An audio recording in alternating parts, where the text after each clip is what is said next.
ओम शांति। आज बाबा की 16 तारीख की वाणी है। आज की वाणी में बाबा बोले, मीठे बच्चे, बाबा आया है तुम बच्चों की महफिल में। अभी तुम ज्ञान अमृत की महफिल मना रहे हो। तुम्हारी मुसाफरी अब पूरी हुई, अब वापस घर जाना है। प्रश्न है आज का, अनेक प्रकार के तूफानों में याद को सहज बनाने की विधि क्या है? उत्तर है, शरीर निर्वाह अर्थ 5-10 मिनट भी बुद्धि को शिव बाबा में लगाने की कोशिश करो। इस शरीर को भुलाते जाओ, मैं अशरीरी आत्मा हूँ, पार्ट बजाने के लिए शरीर में आई हूँ और फिर अशरीरी बन घर जाना है। ऐसे ऐसे अपने साथ बातें करो। एक सत्य बाप के साथ बुद्धि का संग हो, दूसरे संग से अपनी संभाल करो तो याद सहज हो जाएगी। गीत आज का, आ गए दिल में तू। ओम शांति। बच्चों ने गीत सुना और अर्थ भी बच्चों ने दिल में समझा होगा। फिर भी बाप समझाते हैं, क्योंकि अभी बाप इस महफिल में आए हुए हैं। महफिल तुम्हारी भी है, सारी दुनिया की भी है। भगवान कहते हैं, मैं आता हूं भक्तों की महफिल में, तो सब भक्त ठहरे। उसमें भी फिर खास उन भक्तों की महफिल में आता हूं जो भक्त मुझ परमपिता परमात्मा से वर्षा लेने आए हुए हैं। जिन आत्माओं की बुद्धि में अब परमात्मा की याद है, उन्हों की महफिल में मैं हाजिर हूं। महफिल में कुछ खिलाया पिलाया जाता है। बाप कहते हैं, तुम बच्चों को ज्ञान अमृत की महफिल करा रहा हूं, जो आकर बाप के बने हैं। वह समझते हैं बाबा आया हुआ है हमारी इस महफिल में, फिर नंबरवार सबको वापस ले जाएगा। खास तुम बच्चों की महफिल है, आम सब की है, तो जहां बाप होगा वहां हम बच्चे भी होंगे। बाप कहते हैं, हम भी अशरीरी हैं, तुम भी जब अशरीरी थे तो मेरे पास थे। याद दिलाते हैं, 5000 वर्ष हुए। 5000 वर्ष से बड़ी मुसाफरी होती नहीं। भारतवासी बच्चे ये भूले हुए हैं कि शिव भगवान कब आए थे। उनकी जयंती मनाते हैं, कहते हैं आए थे जरूर, परंतु कब आए थे ये कोई को पता नहीं। कोई कहेंगे लाखों वर्ष हुए, कोई क्या कहेंगे, एक्यूरेट कोई को पता नहीं। यह तो बाप ही बता सकते हैं। कहते हैं बच्चे, 5000 वर्ष पहले भी हम तुम बच्चों के पास इस महफिल में आए। दुनिया में शिव जयंती तो मनाते हैं, उसी दिन उनसे जाकर पूछो कि बताओ इनको कितने वर्ष हुए। गांधी की जयंती मनाओगे तो झट बता देंगे इतने वर्ष हुए। शिव का कोई बता नहीं सकते, परंतु तुम बच्चे जानते हो शिव को तो बहुत समय हुआ जबकि आया था। वो तो कुछ भी जानते नहीं। कहते हैं जन्म मरण रहित है, नाम रूप से न्यारा है। अरे नाम रूप से न्यारा है तो फिर जयंती किसकी मनाते हो? तो नाम रूप से न्यारा हो नहीं सकता। जरूर भारत में ही आया था, तब तो जयंती मनाते हो ना। फिर नाम रूप से न्यारा कैसे कहते हो? याद करते हो, परंतु वो कब आया था? तो जरूर भक्ति का समय जब पूरा होगा तब भगवान को घर बैठे आना पड़े। भगवान किस रूप में आते ये कोई भी जानते नहीं। बड़ा चतुराई से कोई से पूछना है, फिर समझाना है। भगवान तो है निराकार, तुम उनकी पूजा करते हो। कहते हो हे परमात्मा, हे भगवान। उनको कोई देवता नहीं कहेंगे, देवताएं हैं ब्रह्मा विष्णु शंकर। तो इन चित्रों पर भी समझाना पड़े। तुम शिव के मंदिर में जाएंगे तो उनसे पूछेंगे ये कब आए थे, कैसे आए थे। निराकारी दुनिया से तो सब आते हैं। परम पिता परमात्मा को पतित पावन कहते हैं, तो क्या किया? पतित को पावन कैसे बनाया? जरूर साकार में आकर मुख से समझाया होगा, कोई शिक्षा दी होगी। ऐसे ही तो कोई कह ना सके। जरूर मनुष्य तन में ही आएगा। भगवान आते हैं नई रचना रचने, तो जरूर कोई के तन में आया होगा। गाया हुआ है, ब्रह्मा मुख से मनुष्य सृष्टि रची गई। ब्राह्मण सृष्टि नाम नहीं लिखा हुआ है। ब्रह्मा मुख कमल से मनुष्य रचे जाते हैं, तो जरूर ब्रह्मा के बच्चे ब्राह्मण ही होंगे। प्रजापिता ब्रह्मा ने तो जरूर ब्राह्मण ब्राह्मणियां रचे होंगे। सिर्फ मेल रचे तो वृद्धि कैसे हो?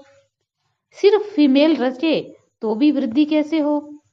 इसलिए दोनों ही है, ब्रह्मा कुमार और कुमारियां, नहीं तो ब्राह्मण संप्रदाय कैसे बने? परमपिता परमात्मा रचता बेशक है, ब्रह्मा द्वारा मनुष्य सृष्टि रची जाती है तो जरूर ब्रह्मा तन में आना पड़ता होगा। यह बातें जो अच्छी रीति समझकर और धारण करेंगे वही फिर औरों को समझा सकेंगे। जो पूरे राजयोगी होंगे बाप को और राजाई को याद करते होंगे, जिसके लिए ही बाबा कहते बच्चे स्वदर्शन चक्रधारी बनो। सब तो पूरा याद करते नहीं, बाबा के पास आते हैं, कहते हैं ज्ञान तो सहज है, चक्र को भी समझा है, 84 जन्मों का राज भी ठीक समझा है, 84 जन्म तो जरूर लेने हैं, और जो पहले नंबर वाले हैं वही 84 जन्म लेंगे। यह तो सब ठीक है, परंतु याद में रहना यह बड़ा मुश्किल है। योग में अनेक प्रकार के तूफान आते हैं, उनको कैसे वश करें, उसका उपाय क्या है? कौन सा टाइम है जिसमें अच्छी रीति याद कर सके? तो बाबा ने समझाया, यूं तो चलते फिरते उठते बैठते याद करो। अभी तुम यहाँ बैठे हो, हम तुमसे पूछते हैं स्त्री को याद करते हो? अब नाम स्त्री का सुना और झट बुद्धि भागी स्त्री की तरफ, बुद्धि का काम हो गया ना। वैसे ही तुम भल कोई भी काम शरीर निर्वाहार्थ करो, परंतु शिव बाबा के पास बुद्धि लगाने की कोशिश करो। 5 मिनट 10 मिनट भी याद करो। हाँ, यह माया भी विघ्न जरूर डालेगी, तूफान बड़ी जोर से आएंगे डगमगाने के लिए, परंतु फिर भी तुम अपना पुरुषार्थ करते चलो। इस शरीर को भुलाना अथवा बाप की याद में रहना बात एक ही है। अपने को आत्मा अशरीरी समझना पड़े। मैं असल अशरीरी था, पार्ट बजाने के लिए यह शरीर लिया, फिर अशरीरी बन घर जाता हूं। बुद्धि में सिर्फ बाप और बाप का घर याद हो। बाप का घर वही है जहां अब जाना है। फिर ये बुद्धि में है कि बाप की प्रॉपर्टी है सत्यु, तो एक बाप की याद से वह भी याद आएगा। भक्ति मार्ग अथवा ज्ञान मार्ग में बुद्धि तो और तरफ जाती है। कन्या की सगाई हो जाती तो फिर 1-2 की याद रहती। भक्ति में कोई बैठेंगे तो भी माया विघन डालती है, बुद्धि धंधे आदि तरफ चली जाएगी। माया की दुश्मनी है। भक्त देवताओं को याद करेंगे तो भी बुद्धि और तरफ भाग जाएगी। माया बुद्धि को टिकाने लगाने नहीं देती है। ऑफिस में जाते हो तो भी उसी कार्य में बुद्धि रहती है। इम्तिहान पास किया है तब यह काम करना होता है, उसमें बुद्धि लग जाती है। अव्यक्त चीज में बुद्धि लगाने में माया हैरान करती है। भक्तों को भी बड़ी मुश्किल से साक्षात्कार होता है। जब बहुत तीव्र भक्ति करते हैं तब बाप खुश होते हैं। अभी तो भक्ति की बात ही नहीं, अभी तो है नॉलेज। वास्तव में भक्ति भी करनी चाहिए एक की। अव्यभिचारी भक्ति हो तो साक्षात्कार भी हो। आजकल तो व्यभिचारी बन गई है, सबको याद करते रहते हैं, तो बाबा साक्षात्कार भी नहीं कराते हैं। एक में पूरा निश्चय हो तो बाबा साक्षात्कार भी कराए। तो बाप समझाते हैं, मुझे एक को याद करो, मुख से कुछ भी कहना नहीं है। तुम स्त्री को बाप याद करते हो तो कुछ मुख से कहना पड़ता है क्या? ख्याल आया और बुद्धि भाग जाती। यह बेहद का बाप तो सदा सुख देने वाला है। तो अब तुम्हारी सगाई कराते हैं उस परम पिता परमात्मा से, तो उसको याद करने का प्रयत्न करो। माया तो तूफान लाएगी, सारी दुनिया दुश्मन बनेगी, परंतु बाप को नहीं भूलना है। जितना बाप को याद करेंगे उतना विक्रम विनाश होंगे। ऐसे तो बहुत मनुष्य होते हैं जो सारा दिन भगवान का नाम भी नहीं लेते। बहुत खराब संग होता, इसलिए गाया जाता कि संग तारे कुसंग बोरे। सत परम पिता परमात्मा का संग ही पतित से पावन बनाएगा। अभी तो सारी दुनिया पतित है, उनको संग चाहिए पतित पावन का, तो जरूर उनको यहाँ साकार में आना पड़े ना। सत्य है ही एक, सत की महफिल में तुम बैठे हो। जानते हो कि हम आत्माओं का संग अब परमपिता परमात्मा के साथ है। बाप कहते हैं, मेरी याद से ही तुम्हारे विकर्म विनाश होंगे। अच्छा संग होगा तो मुरली सुनेंगे, बुद्धि योग एक बाप के साथ लगा रहेगा तो ऐसा संग तारेगा अर्थात पावन बनाएगा। पावन बनने बिगर उनके पास कोई जा नहीं सकता। बाप खुद ही सिखलाते हैं, मेरे साथ कैसे योग लगाओ। पढ़ाने लिए खुद आकर सन्मुख होते हैं। बुद्धि का योग और संग तोड़ एक संग जोड़ना है, तब विकर्म विनाश होंगे, और कोई उपाय नहीं है। पावन दुनिया है स्वर्ग, वहां के सुख अपार हैं। ऐसे नहीं वहां भी दुख है, दैत्य है, वहां तो दुख का नाम निशान नहीं है। सो भी 21 जन्मों के लिए। बाप तो यहाँ आकर पढ़ाते हैं। भगवानुवाच, हम तुमको राजाओं का राजा बनाने सहज राजयोग सिखाता हूँ।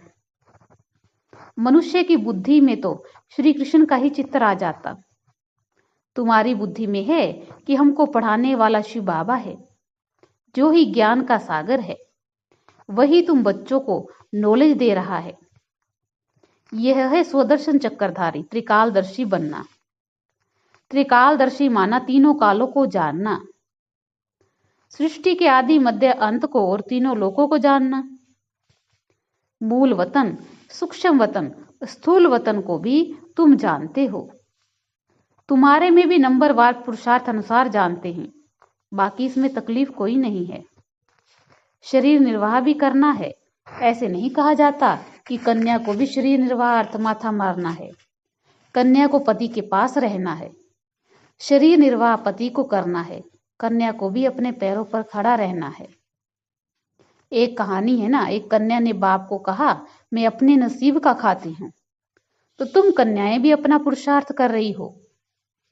जितना पढ़ेंगे, श्रीमत पर चलेंगे तो 21 जन्म राज्य करेंगे। कन्याओं का काम है पढ़ना और ससुर घर जाना। तुमको भी विष्णुपुरी स्वर्ग में भेजा जाता है। जितना पढ़ेंगे उतना उच्च पद पाएंगे। वह तो ऐसे ही करके कहानी सुनाते हैं। सच्ची सच्ची बात यहाँ की है। बाप खुद बैठ उनका रहस्य सुनाते हैं। तुम सब कन्याएं हो। अदर कन्या भी अपना जीवन बना रही है। बाप ऐसे कर्म सिखलाते हैं जो कभी दुखी व विधवा नहीं होना पड़ेगा। परंतु विरला ही कोई ऊंची तकदीर बनाते हैं। कोई तो बनाते बनाते फिर आश्चर्यवत भागंती हो। ऐसे बाप को भी फारगती दे देते हैं, डायोर्स भी दे देते हैं, क्योंकि शिव बाबा बाप भी है तो पतियों का पति भी है। ऐसे बाप को बच्चे फारगती दे देते हैं, तकदीर को लकीर लगा देते। सजनी है तो भी डायोर्स देने से कोड़ी तुल्य बन पड़ेगी। यह भी गाया हुआ है। आश्चर्यवत डायोर्स देवंती फारकती देवंती। फिर जिस बाप से 21 जन्म का राज्य भाग्य मिलता है उसको भी फारकती दे देते। कोई तो आकर बाप का बनेंगे, कोई फिर महामूर्ख भी बनेंगे जो फारकती भी देंगे, डायोर्स भी देंगे।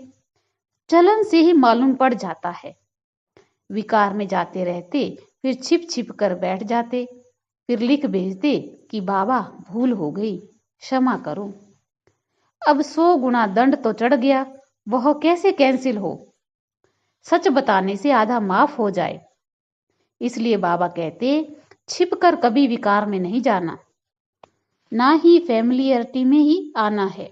क्रोध भी बहुत भारी भूत है, बहुतों को दुख देते हैं। बाप को 5 विकारों का दान दे फिर वापस ले तो पद भी भ्रष्ट हो जाएगा। अच्छा, मीठे मीठे सिकी लदे बच्चों प्रति माता पिता बाप दादा का याद प्यार और गुड मॉर्निंग। रूहानी बाप की रूहानी बच्चों को नमस्ते। हम रूहानी बच्चों की रूहानी बाप दादा को याद प्यार, गुड मॉर्निंग, नमस्ते नमस्ते नमस्ते। शुक्रिया बाबा, शुक्रिया। धारणा के लिए सार है। पहला पॉइंट, अपनी उच्च तकदीर बनाने के लिए विकर्म विनाश करने का पुरुषार्थ करना है। पढ़ाई पर पूरा ध्यान देना है। दूसरा पॉइंट है, कुसंग से अपनी संभाल करनी है। पतित पावन बाप के संग से स्वयं को पावन बनाना है।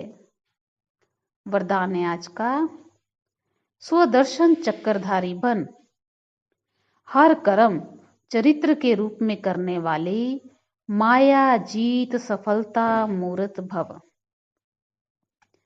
जैसे बाप के हर कर्म चरित्र के रूप में गाए जाते हैं, ऐसे आपके भी हर कर्म चरित्र के समान हो। जो बाप के समान स्वदर्शन चक्रधारी बने हैं, उनसे कभी भी साधारण कर्म नहीं हो सकते। स्वदर्शन चक्रधारी की निशानी ही है सफलता स्वरूप। जो भी कार्य करेंगे उसमें सफलता समाई हुई है। स्वदर्शन चक्रधारी मायाजीत होने के कारण सफलता मूर्त होंगे, और जो सफलता मूर्त है वह हर कदम में पद्मा पदम पति हैं। आज का इस स्लोगन है, खुशी के समर्थ संकल्पों की रचना करो तो तन मन से सदा खुश रहेंगे। अच्छा, ओम शांति।